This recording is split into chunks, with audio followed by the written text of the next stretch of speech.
जय हिंद विद्यार्थी मित्रांनो, success academy या आपल्या यूट्यूब चॅनलवर आपले स्वागत आहे।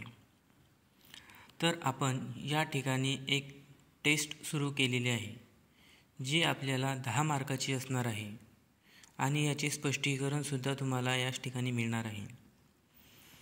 यामध्ये तुम्हाला या प्रश्नाचा उपयोग महाराष्ट्र पोलीस भरती तसेच वनरक्षक भरती, आरोग्य विभाग तसेच तुम्हाला याचा उपयोग RRB, SSC GD, ITBP, CRPF, SRPF अशा विविध भरतींमध्ये याचा उपयोग तुम्हाला या ठिकाणी होणार आहे।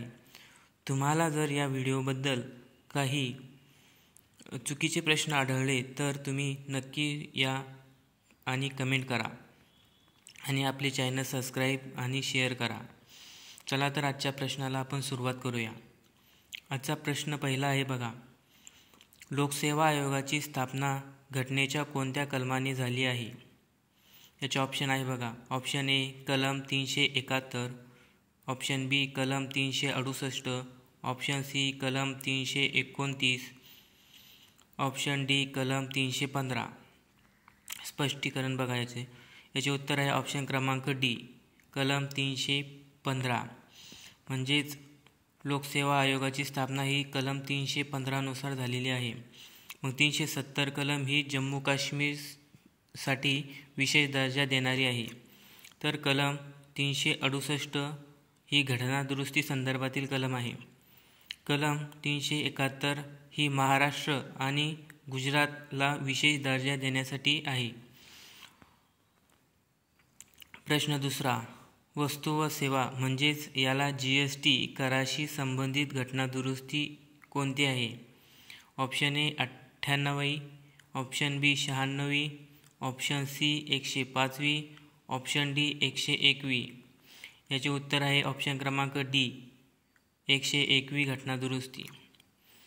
GST हे वस्तू व सेवा कर ही अप्रत्यक्ष कर प्रणाली आहे। सर्वप्रथम GST फ्रान्समध्ये आकारण्यात आलेली होती। प्रश्न तिसरा, जनहितार्थ याचिकेचा उद्देश काय आहे?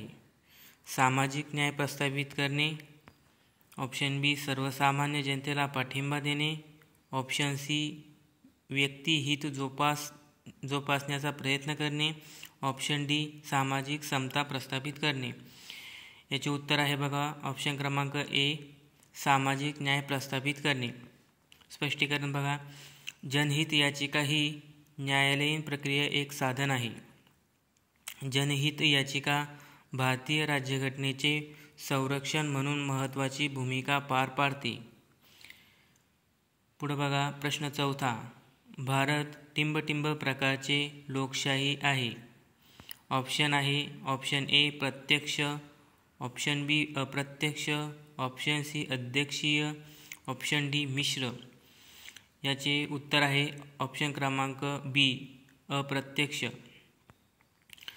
तर भारतामध्ये अप्रत्यक्ष लोकशाही अंमलात आलेली आहे। तसेच इंग्लंडमध्ये प्रत्यक्ष लोकशाही अंमलात आलेली आहे। प्रश्न सहावा, राष्ट्रीय मागासवर्गीय आयोगाची स्थापना कधी झाली आहे? ऑप्शन बघा, option A 1993, option B 1978, option C 1999, option D 1876। याचे उत्तर आहे ऑप्शन क्रमांक ए 1993। राष्ट्रीय मागासवर्गीय आयोगाची स्थापना 1993ला झालेली आहे। त्या संदर्भातील कलम आहे बघा 340। प्रश्न सातवा, राष्ट्रपती व उपराष्ट्रपती हे हजर नसल्यास राष्ट्रपतीचा कार्यभार कोण पाहतो? ऑप्शन ए लोकसभा अध्यक्ष, ऑप्शन बी पंतप्रधान, ऑप्शन सी सरन्यायाधीश, ऑप्शन डी महाधिवक्ता। तर याचे उत्तर आहे ऑप्शन क्रमांक सी सरन्यायाधीश। राष्ट्रपती हे एक घटनात्मक प्रमुख असतात। राष्ट्रपती हजर नसल्यास उपराष्ट्रपती त्यांचा कारभार पाहतो, परंतु उपराष्ट्रपती व राष्ट्रपती दोन्ही गैरहजर असल्यास म्हणजे ते हजर नसल्यास राष्ट्रपती पदाचा कार्यभार हे सरन्यायाधीश पाहतात। प्रश्न आठवा, भारताची आंतरराष्ट्रीय स्तरावर कार्य करणारी गुप्तहेर संस्था कोणती आहे? Option A CBI, option B IB, option C NIA, option D RAW. तर याचं उत्तर आहे ऑप्शन क्रमांक 4 RAW. याचा फुल फॉर्म होतो बघा रिसर्च अँड ॲनालिसिस विंग. प्रश्न 9 बघा, इंटरपोल हे खालीलपैकी काय आहे? ऑप्शन ए आंतरराष्ट्रीय गुप्तचर संघटना, ऑप्शन बी दहशतवादी संघटना, ऑप्शन सी आंतरराष्ट्रीय पोलीस संघटना, ऑप्शन डी यापैकी नाही. याचे उत्तर आहे बघा ऑप्शन क्रमांक 3 आंतरराष्ट्रीय पोलीस संघटना. तर इंटरपोलचं जे आपलं लॉंग फॉर्म आहे ते बघा इंटरनॅशनल क्रिमिनल पोलीस ऑर्गनायझेशन. याची स्थापना झालेली आहे 1923ला. याचे मुख्यालय आहे फ्रान्समधील लिऑन्स या ठिकाणी. याचे कार्य आहे बघा आंतरराष्ट्रीय गुन्हेगारी निपटण्यासाठी विशेष राष्ट्रीय पोलीस दलात सहकार्य करणे हे यांचे काम आहे. तर आपला आजचा लास्टचा प्रश्न आहे बघा प्रश्न क्रमांक 10. शहराचा प्रथम नागरिक कोण आहे किंवा कोण असतो? ऑप्शन ए पोलीस आयुक्त, ऑप्शन बी विभागीय आयुक्त, ऑप्शन सी महापौर, ऑप्शन डी जिल्हा अधिकारी. याचे स्पष्टीकरण बघा ऑप्शन क्रमांक 3 आहे महापौर.